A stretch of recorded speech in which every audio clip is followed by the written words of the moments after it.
वडोदरा गुजरात के बुजुर्ग मोहन भाई, जिन्हें अस्थमा की बीमारी है, अपनी बुजुर्ग पत्नी के साथ किराए के मकान में रहते हैं। उनकी वित्तीय स्थिति इतनी खराब है कि वे कभी किराया दे पाते हैं और कभी तो वे किराया भी नहीं दे पाते।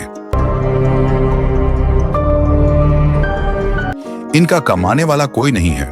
बुजुर्ग पत्नी खेतों में काम करती है, जिससे मिलने वाली मामूली सी मजदूरी से उनका गुजारा नहीं चल पा रहा था।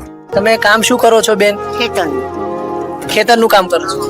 उनके इसी दुख को देखकर संत रामपाल जी ने इन तक आटा, चावल, दाल, सूखा दूध, सब्जी सहित अन्य राहत सामग्री की मदद पहुंचाई, जो आगे भी पहुंचाई जाएगी। जीना तो है उसी का।